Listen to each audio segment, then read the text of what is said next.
Oi para todo mundo, eu sou a Ana e hoje eu tô aqui resfriada e com dor de garganta para falar com vocês sobre as minhas leituras concluídas no mês de julho, tá? Dessa vez eu vou fazer um pouquinho diferente, eu vou fazer uma apresentação dessas leituras na ordem em que eu as concluí, tá? E eu tô pensando em incluir aqui como bônus os livros que eu comprei no mês de julho. Eu disse a mim mesma que eu nunca ia fazer isso, mas eu tô pensando que pode ser interessante para alguém, tá? Só não quero que coloquem pressão em mim para ler esses livros logo, porque eu nunca leio os livros logo. Eu compro e levo meses, se não anos, para ler um livro, tá? Então, vamos sem pressão e na paz do Senhor. Primeiro livro que eu concluí no mês de julho foi este aqui. A Grande Caçada, The Great Hunt. Esse aqui é o segundo volume da série A Roda do Tempo, do Robert Jordan, tá? Eu falei brevemente sobre esse livro no vídeo que eu fiz sobre a tag dos 50%, tá? É uma continuação excelente, considero melhor que o primeiro volume, tá? E se você não sabe nada sobre A Roda do Tempo, é uma série de fantasia, tá? Que vai seguir basicamente 5 jovens saídos de uma vilazinha no meio do mundo, no meio do nada, chamada Two Rivers. Então você vai ter 3 rapazes e 2 moças, o Rand, o Perrin e o Matt, e vai ter a Egwene e a Nynaeve, tá? Esse livro é muito, muito bom, muito interessante. Os personagens principais são interessantes, os personagens secundários são interessantes, acontece muita coisa, você fica envolvido pela história, você não quer parar de ler, você quer saber o que vai acontecer depois, o final é satisfatório, tá? Muito, muito legal. A gente quase não vê 2 personagens nesse livro, tá? Que são a Moiraine e o Lan, que são 2 personagens que aparecem bastante no primeiro volume. Mas isso não deixa a história ruim, tá? Eles vão voltar. Eu já terminei esse aqui no início do mês de julho e já comecei a ler, óbvio, o terceiro volume. Eu já li 400 páginas do terceiro volume e é ainda melhor que o segundo. Eu não sei o que está acontecendo com essa série, porque ela só melhora, ela não piora. Então, eu entendo porque que eu já ouvi pessoas se referindo a essa série da Roda do Tempo como melhor série de fantasia que elas já leram, tá? Eu vou pedir uns segundinhos para vocês, porque o meu Kindle resolveu ficar de brincadeira comigo e ele desmontou. Mas o segundo livro que eu li, logo que eu terminei, o The Great Hunt, foi um e-book. Primeiro e-book que eu li esse ano, tá? Ou pelo menos que eu concluí esse ano. Eu li algumas coisas esparsas aqui, parei no meio, tá? Foi esse e-book aqui, Controvérsia, tá? O subtítulo é Como um Cristão Deve Lidar com o Debate. É um e-book super curto, eu acho que deve ter algo em torno de 50 páginas se ele for impresso, tá? E ele consiste de uma carta que foi escrita pelo John Newton e de 4 comentários ou pequenos artigos sobre essa carta que foram escritos por Keith Matheson, Robert Rothwell, Burke Parsons e Sinclair Ferguson, tá? Então, você tem um prefácio que foi assinado pelo Iago Martins, tá? Que por sinal me fez rir bastante, apesar de ter 2 páginas. E depois você vai ter a carta do John Newton e os 4 comentários ou 4 pequenos capítulos comentando. Qual é o foco desse livro? Ele vai falar como quando você entra num debate para discutir uma controvérsia com alguém, talvez a coisa mais importante não seja você achar que ganhou o debate, tá? A tua postura tem que levar em consideração espiritualmente quem você é e como você deve se apresentar para o mundo, levando em consideração quem é o seu adversário e como você deve lidar com esse adversário e como você deve se apresentar sabendo que existe um público de pessoas acompanhando essa controvérsia, tá? Você tem que entrar nesse debate conhecendo boas regras de debate, tá? E debater em amor cristão e não como um babaca, entende? Então, é um livro interessante porque ele não é como aquele livro do Schopenhauer, da arte do debate, né, sobre as falácias, que ele vai te ensinar a técnica do debate. Não, ele está preocupado com as suas intenções como cristão quando você entra num debate e como você deveria se comportar para refletir a luz de Deus no mundo durante esse debate e não se tornar um fanático religioso rolo compressor, tá? É basicamente isso. Achei um livro interessante e muito curtinho. Eu cheguei a lê-lo em 2 dias, mas eu podia perfeitamente, se fosse no fim de semana, ter lido durante um dia, que eu acabei levando ele para o trabalho, que o Kindle é fácil de levar para o trabalho. e li nos meus intervalos de almoço, tá? Na sequência, o que aconteceu? Eu tirei 3 semanas de férias. Que maravilha! E aí, no momento em que eu fechei o meu computador, no último dia que eu estava trabalhando desse mês, de julho, eu peguei para ler, num impulso, um livro pequenininho, chamado A Revolta de Atlas, da Ayn Rand. É um monstrinho, tá? Isso aqui, às vezes é publicado assim em volume único e às vezes é publicado em 3 volumes, num boxezinho, tá? Eu não tinha planejado isso, mas isso aqui virou uma maratona literária. Eu acabei desligando da humanidade para ler esse livro quase que sem parar durante 7 dias, tá? Eu fiquei pelo menos umas 2 ou 3 noites até 3 da manhã lendo esse livro, porque eu achei a escrita fluida, ele estava me interessando, eu queria saber mais sobre ele, eu queria continuar lendo. Então eu continuei lendo até acabar. Isso aqui é uma distopia.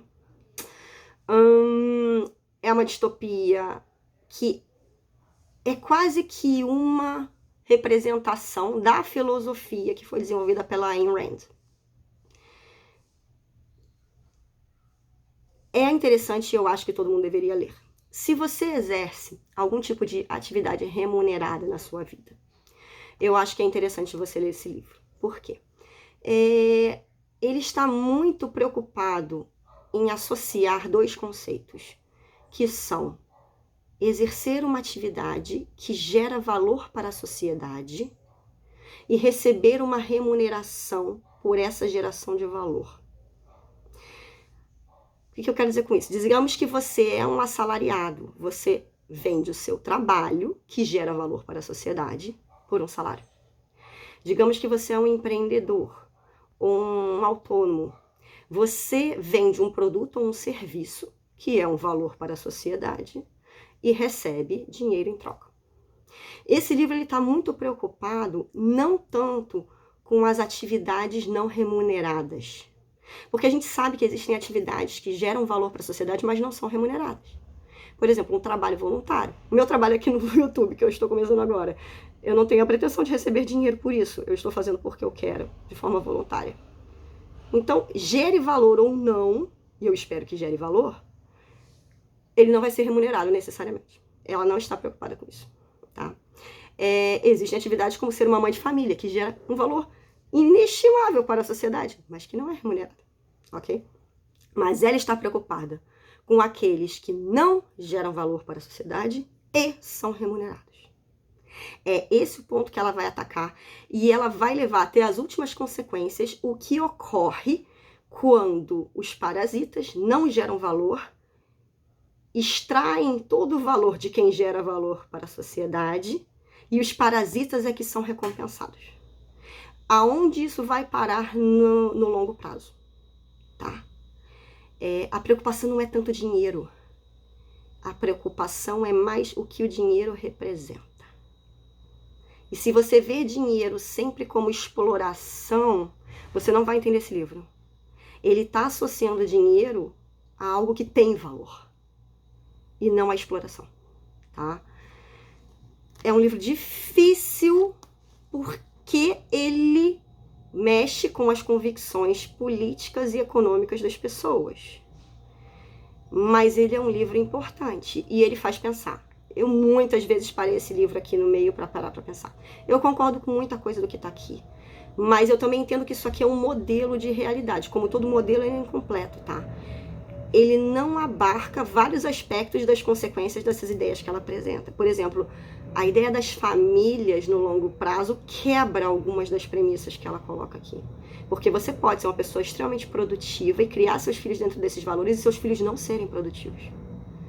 Tá? Então a utopia que ela constrói para o final desse livro também vai ser quebrada no longo prazo, tá? Mas o alerta que ela faz em relação à nossa sociedade atual é válido, tá? Não é um livro perfeito, existem personagens aqui que eu acho que foram muito mal trabalhados. Os relacionamentos amorosos desse livro, pra mim, são um caos, péssimos, tá bom? Eu senti falta de um final melhor para alguns personagens como a Cheryl e o Eddie, mas eu acho que ela fez isso intencionalmente, como um alerta. E em relação à extensão do livro, ao longo da minha leitura, eu fui conversando com outras pessoas à minha volta, falando que era um livro interessante, que eu achava que elas deviam ler, que elas podiam ler, que elas iam gostar, que elas iam ver muitas coisas que elas já falam pra mim nesse livro, e elas falam assim, mas o livro é muito grande, eu não vou perder o meu tempo lendo um livro de 1.215 páginas. Eu acho que o tamanho desse livro também foi algo intencional da parte da autora, tá? Ela está preocupada, sim, em falar para pessoas que são produtivas, determinadas, disciplinadas e que por isso geram valor para a sociedade. Ela não está interessada em leitores superficiais do oba-oba que só querem saber de entretenimento. Ela quer pessoas que querem pensar. E pensar exige esforço. Então eu acho sim que ela deixou de cortar coisas nesse livro e deixou tão comprido justamente para afastar leitores que não vão entender o que ela está falando. Tá? Eu acho que realmente o fato dele ser tão longo é uma barreira de entrada, é um filtro para os leitores. Algo parecido com o que o Umberto Eco fez. Em uma entrevista dele, que ele falou sobre O Nome da Rosa, ele comentou como tem uma descrição mais ou menos lá pela página 80 a 100 do livro do Nome da Rosa, de um portal da catedral. E ele passa páginas e páginas descrevendo cada detalhe das esculturas desse portal. E eu já conheço pessoas que foram ler O Nome da Rosa e quando chegaram nessa descrição, simplesmente largaram o livro e falaram, não vou ler isso, não aguento mais. Mas a questão é, ele colocou essa descrição para ver quem iria ler essa descrição até o final, ia passar essa barreira e entrar na catedral e entrar realmente onde ele queria chegar no livro. E aí a história se desenrola. Tá entendendo que isso é um teste de entrada? Eu acho que o tamanho desse livro tem um pouco de teste de entrada, tá? Ela quer filtrar os leitores. Não é um leitor de uma semana que vai pegar um livro desse daqui. É um leitor que já lê há muitos anos e que tem maturidade de leitura para ler. Não tô querendo me fazer de intelectual falando que eu li esse livro uma semana e que por isso eu sou esperta. Não é isso, tá? Mas se você se interessa por literatura um pouco mais consistente, eu sugiro que em algum momento você pegue esse livro. Acho que ele é importante como 1984, como Admirável Mundo Novo, como Fahrenheit 451, como uma distopia que pouca gente fala, que é o Cântico de Leibowitz. Esses livros são importantes, eu acho que eles devem ser lidos e se for possível, relidos, tá? Para mim, esse livro funcionou melhor nas duas primeiras partes. A terceira parte, no momento justamente que a gente chega em quem é John Galt, que é uma das perguntas principais, que a primeira frase desse livro é quem é John Galt. É uma frase repetida muitas vezes. No terceiro livro, a gente vai ver quem é John Galt. E eu achei que é uma resposta pior do que as respostas que eu tinha até então nas duas primeiras partes do livro, tá? Ele é interessante, mas ele tem problemas, tá? Tem que ser lido levando em consideração a época em que foi escrito, tá? É um livro pré-computadores. As mulheres usavam meias calças de seda com a costura atrás. Então, o ar desse livro é meio noir. Ele me lembra um pouco o Asimov, o Isaac Asimov, quando ele faz, né, a fundação no futuro. Tem algo da fundação aqui. A gente vai ver uma utopia sendo construída no final do livro, que me lembrou o Planeta Terminus, da fundação. É um livro legal. Vou deixar assim. Sugiro que leiam. É difícil segurar, porque ele é pesado. Tá? Mas não é uma leitura pesada pela linguagem. É uma leitura pesada pelas ideias. Tá? Recomendo. Não sei se eu vou chegar a ler nessa vida, mas recomendo. Falei demais sobre a Rebenta de Atlas. Eu ainda seria capaz de falar durante horas sobre ele. O próximo livro que eu terminei foi o livro de Números, aqui na minha leitura do Pentateuco. Estou lendo o Antigo Testamento em ordem cronológica. Há muito tempo que eu não li o livro de Números. Eu acho que eu só tinha lido esse livro de forma completa uma vez. Há muito tempo que eu não reli a história de Balaão. Miriam morreu, Arão morreu, Moisés está quase lá, Moisés fez bobagem, agora não vai entrar na Terra Prometida. É um livro legal que vai se deter sobre as andanças do povo de Israel durante 40 anos. Bom, no caso 39. Ali no Egito, e começa a contar quando eles entram na Terra Prometida ali, passando por Og, Bazã, Moab, Edom, chegam a Gileade e agora eles estão ali nas campinas de Moab, já prontos para cruzar o Jordão e começar a conquistar a Terra Prometida propriamente dita, né? A gente já teve aí as tribos de Ruben, Gad e a primeira metade da tribo de Manassés recebendo suas terras. E a gente vai continuar depois com o livro de Deuteronômio, que eu já comecei a ler, mas que eu tô lendo bem mais devagar por conta de férias. E aí a gente vai ter os grandes discursos de Moisés, que eu amo o livro de Deuteronômio. Tá? Então, continuei com a minha leitura bíblica, um pouco mais devagar do que em outros meses, mas isso acontece. Bom, exatamente quando eu ia viajar, quando eu ia começar uma viagem, eu peguei um livro para ler que também não estava nos planos, não sei por que peguei para ler. E ele acabou me dando mais trabalho do que eu imaginava, tá? Outro livro que me fez pensar e parar para pensar muitas vezes ao longo da leitura, mais do que eu esperava. Esse aqui é o Em Defesa da Educação Cristã Clássica, do Douglas Wilson. Eu já tinha lido um livro, pelo menos, do Douglas Wilson, chamado 5 Cidades que Mudaram o Mundo, tá? E já tinha lido um folhetinho dele sobre educação cristã clássica também, com outros autores, junto com outros autores. E aí eu resolvi comprar esse aqui também e dar uma olhada. A escrita do Douglas Wilson, eu não sei, eu tenho a impressão de que ele sempre faz exatamente o que ele se propõe a fazer com o título que ele coloca no livro. E ainda assim eu sempre espero algo um pouco diferente do que ele entrega. Eu não sei, eu devo estar errada, eu não sei se ele está errado, essa é só uma questão de sintonia de linguagem, tá? O que ele vai fazer nesse livro aqui, Em Defesa da Educação Cristã Clássica, é apresentar uma argumentação do que ele acredita que é uma educação cristã clássica, do que ela deveria conter, do que ela não deveria conter, quais são os princípios embasadores dela, mostrar que a gente praticamente não tem esse tipo de educação no nosso mundo. Eu, inclusive, questiono se a gente teve em algum momento esse tipo de educação cristã no mundo depois do fim da Idade Média, tá? E em alguns momentos eu tenho a sensação de que ele está sendo idealista demais. Eu sou uma pessoa idealista, então para falar isso aqui ele está forçando bastante, tá? Por outro lado, eu entendo que a argumentação dele é absolutamente coerente. O que ele vai argumentar aqui é, se você quer uma educação cristã para os seus filhos, a escola que está ensinando isso para eles tem que também estar fundamentada em bases cristãs.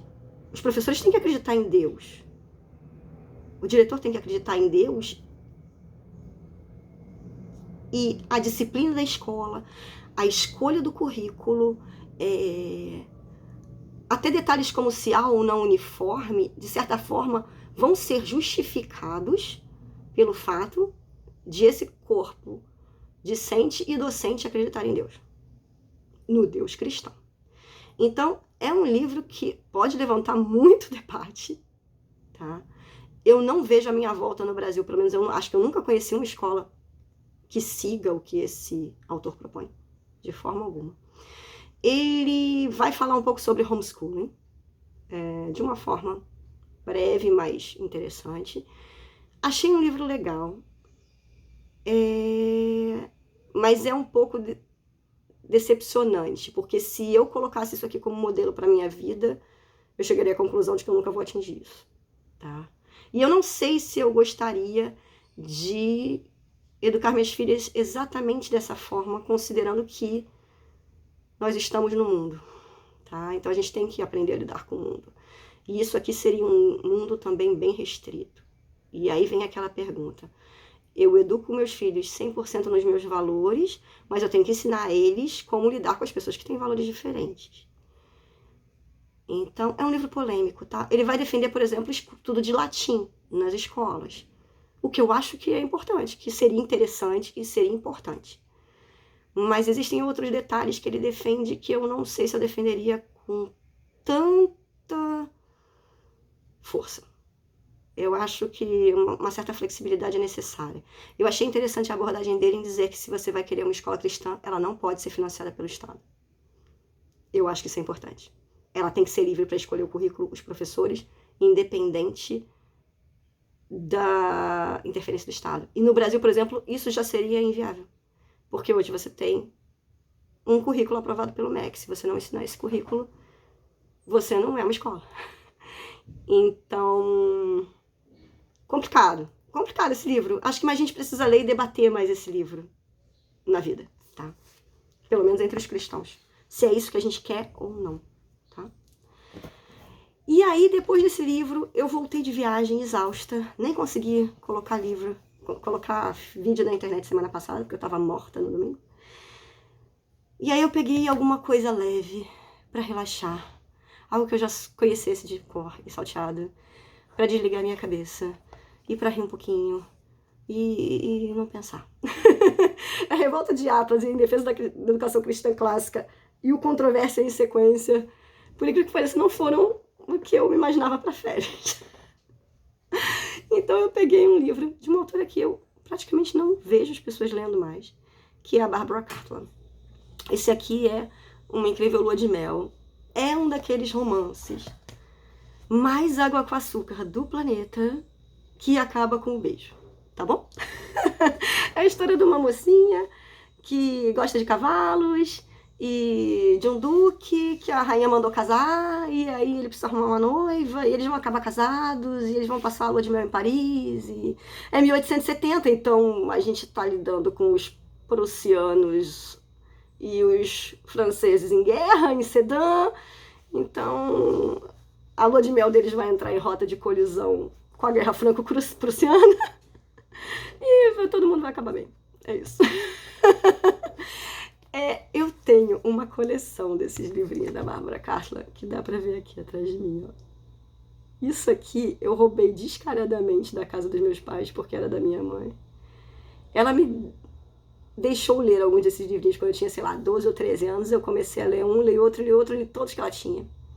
E aí eu notei que a coleção dela tinha uns buracos, ela tinha o número 3 e 4, mas não tinha o 1 e 2. Fui pra internet, achei usados os que estavam faltando. Cheguei à conclusão que ela provavelmente leu os que ela não tinha e deu, porque eram ruins, bem piores do que os que ela tinha guardado. E eu de vez em quando revisito esses livros quando eu quero reler uma história que eu já li 20 vezes. É importante ler farofa, tá? Eu, pelo menos, acho muito importante ler farofa, para ter equilíbrio na vida e rir também um pouquinho de mim mesma. Esses foram os livros lindos. Então, recapitulando, eu li o segundo volume da Roda do Tempo, li o Controvérsia, em e-book, li Uma Incrível Lua de Mel, li Em Defesa da Educação Cristã Clássica, reli o livro de Números e li A Revolta de Atlas. Okay? E agora vamos para o bônus round. O que eu comprei esse mês? Que meu marido não veja para não ficar irritado comigo. Bom, o primeiro livro que eu comprei na igreja. A minha igreja tem uma escolinha bíblica e eu não consigo participar porque o dia em que eles se reúnem é justamente o dia em que eu estou presencialmente no trabalho e geralmente não dá certo. Mas esse tema que eles vão começar agora nesse trimestre me interessou, eu acabei comprando o livro. Esse aqui é Epístolas Universais do pastor Walter Brunelli, tá? Ou seja, ele vai estudar um pouquinho sobre 1 Pedro, Tiago, 2 Pedro, 1 João, 2 João, 3 João e Judas. O que mais me interessa aqui, como sempre, são as epístolas de João. Amo João, amo, meu apóstolo favorito. Não sei se eu vou chegar a ler esse livro ainda nesse trimestre acompanhando o cronograma da igreja. Eu geralmente não sou boa com cronogramas, mas é o tipo de livro útil para ter quando eu for voltar a esses livros na Bíblia, nas minhas leituras cotidianas, para consultar. E aí, enquanto eu estava viajando, eu visitei a Livraria da Travessa de Ribeirão Preto. Gostei, tá? Primeira livraria da Travessa que eu entro, que um vendedor veio falar comigo e perguntar se eu quero ajuda. Muito obrigada, vendedor, você foi muito fofo. É que eu fiquei tão surpresa, porque nunca nenhum vendedor da Livraria da Travessa me abordou aqui no Rio, que eu falei, não, obrigado, não preciso de nada. Eu devia ter conversado com o vendedor, eu certamente teria sido um papo ótimo. Eu sou um imbecil, mas obrigada. Vamos lá. Comprei mais do que eu devia. Só falando assim. Vim toda incluída no carro para poder botar os livros no meu pé, porque não cabiam na mala. Primeiro, comprei algo que eu tava de olho há muito tempo, tá? Esse aqui é o box de Mulherzinhas, tá? Por que eu comprei esse box? Porque ele tem isso aqui, esses dois livrinhos aqui, o 3 e o 4. Então aqui você vai encontrar Mulherzinhas, Boas Esposas, Rapazinhos e os Meninos de Joe, tá? Eu li Mulherzinhas em espanhol muitos anos atrás, numa viagem que eu fiz. Não entendi metade, porque estava em espanhol. E eu estava viajando, eu só achei em espanhol na época. E assim, eu gostei muito. E eu gosto muito do filme dos anos 90, que tem a Winona Ryder, tem a Kristen Dunst fazendo a Amy. Aquele filme é muito bom. Tem a Claire Danes fazendo a Beth, que é a minha mulherzinha favorita. Então, eu sempre quis reler Mulherzinhas. Tentei reler no e-book em inglês alguns anos atrás e larguei no meio. Tava lendo no trem e deixei pra lá. Aí eu comprei essa versão aqui que saiu da Zahar e descobri que ele tem até os 2 primeiros, mas não tem isso aqui, tá? Então me rendi, tá? Resolvi comprar tudo e vou tentar ler. Gosto muito da Beth, tá? Acho a Jo interessante. Tenho problemas com a Amy e não gostei nem do final da Jo nos livros e nos filmes, pelo menos até onde eu li, e nem gostei. Como é que eu vou falar isso? Tá, eu não gosto da Amy mesmo e não gostei da adaptação que foi feita recentemente pro cinema, não. Que é com a Emma Watson. Achei... Não tenho nada contra o Timothée Chalamet, mas eu ainda acho que o ator que fez o Laurie, a adaptação dos anos 90, é o Christian Bale, né, gente? Pelo amor de Deus, não dá pra comparar. Desculpa, não dá, tá? Então, pretendo reler Mulherzinhas em algum momento. Agora, comentário final sobre esse box. O box já rasgou, gente. Eu cheguei aqui, ainda nem comecei a ler, o box já rasgou em 2 pontos, sem brincadeira. Eu sei, Editora Príncipes tem uma proposta de custo mais baixo, ok. Mas já rasgou, né? Provavelmente vou ter que tirar do box. Outro que eu li que tá na minha lista de autores que se eu vejo, eu compro. Se eu não tenho o livro e eu vejo, eu compro. É esse aqui. Esse é o Jorge do Dumas. Tá? É uma história que vai falar... Como é que eu vou falar isso? Vai falar ali da situação de independência e liberdade em relação à escravidão ali no Caribe, tá? No século XIX. Então é a época que está tendo revolução no Haiti, tudo isso está acontecendo e o Dumas vai escrever um livro sobre isso, tá? Fiquei interessada, tudo que é do Dumas eu compro e é isso aí. Não sei quando eu vou atacar esse livro, tá? Outro que eu vi, eu peguei, eu deixei, peguei, larguei, tava caro, não queria comprar, mas eu quero. Ai meu Deus, o que eu faço? Acabei comprando. Tinha um outro que eu ia comprar também nessa mesma coleção. Esse aqui é Os Melhores Contos de Fadas Celtas e eles também tinham Os Melhores Contos de Fadas Eslavos. Eu acabei comprando os celtas em lugar dos eslavos porque os autores que estão aqui me interessavam mais, tá? É uma coleçãozinha de contos, mas recontados, tá? Por uma série de autores. E aqui a gente tinha George MacDonald, tinha Joseph Jacobs. Tinha uma história que eu queria ler, um poema que é o Tamlin. Eu li uma história baseada em Tamlin anos atrás, eu não me lembro qual era o nome do livro, não lembro qual era o nome da autora, mas me parecia uma história super legal. Ela tá totalmente diferente aqui nesse poema que eu já li. Tinha uma história incrível aqui, que eu já li também. Deixa eu ver se eu acho aqui o nome. O Lobo Cinzento, do George MacDonald. Que conto interessante. Li ainda na livraria. Sentei na poltrona da travessa e li o conto na livraria e falei, vou comprar. Muito legal. Pretendo ler do início ao fim em algum momento também. Tá. Outra compra na livraria da travessa. Deixa eu reorganizar aqui as pilhas de livro. É por isso que o nome do canal é Empilhando Livros, tá? Sempre tem uma pilha. Comprei de um autor que eu ainda não li, mas que todo mundo fala que é maravilhoso. Então, eu comprei The Moonstone, do Wilkie Collins. Ouço muitas coisas boas a respeito dele. E eu já tinha comprado A Mulher de Branco, que eu também ainda não li. Olha que edição uma fofa. Essas aqui são edições muito legais da Everyman Library. Essa aqui é da Macmillan. E essa daqui é uma edição da Collector's Library. Nossa, tá caindo coisa aqui. Olha, douradinho. Algumas dessas edições são ilustradas, tá? Capa dura, forrada de tecido. Esse aqui ainda tem textura. Então, assim, são livros que prometem ser histórias boas, bem escritas, clássicos realmente da literatura, com mistérios, com um ar gótico, tudo que eu gosto, tá? Comprei da Moonstone e já tenho 2 Wilkie Collins para ler aí em breve, tá? Assim que eu entrar na vibe, eu começo. E os outros 3 livros que eu comprei também são, como o Dumas, de um autor que se eu vejo e eu não tenho, eu compro. Ponto. Tá?